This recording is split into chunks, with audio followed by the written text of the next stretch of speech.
Yo, we're living in the future, fam. Remember those old sci-fi movies with talking robots? They seemed so far-fetched back then, but now, it's like we're living in one of those movies.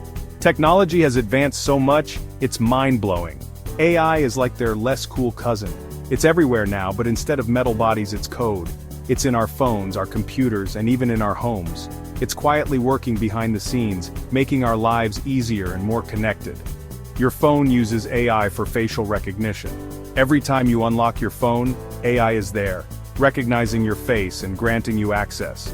It's like having a personal security guard in your pocket. Netflix uses it to suggest what to watch.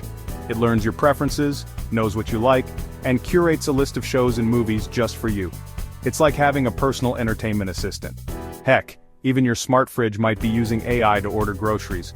It keeps track of what's inside, knows when you're running low on milk, and can even place an order for you. It's like having a personal shopper in your kitchen.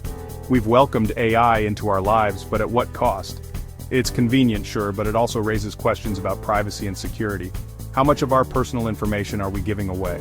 Think about it. Every time you use an app, browse online, or even walk past a security camera, AI is collecting data about you. It's constantly learning and adapting, building a profile of who you are. It's learning your habits, preferences, even your emotions. It knows when you're happy, when you're sad, and can even predict what you might do next. It's like having a digital twin that knows you inside out. That's a lot of power, right?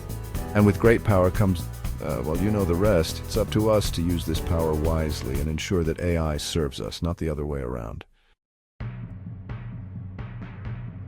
Here's the thing about AI, it's only as good as the data it's trained on. And guess what? That data is often biased, reflecting our own societal prejudices. This means AI can perpetuate and even amplify existing inequalities. Remember that time an AI hiring tool discriminated against women? Or when facial recognition systems struggled to identify people of color accurately?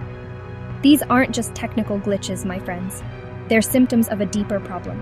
When we build AI systems without addressing these biases, we're essentially baking discrimination into the code. We've all heard the horror stories.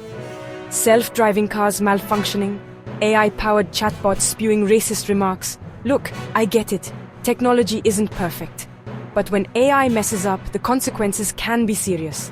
These incidents erode public trust in AI, and rightfully so. We need to be able to trust that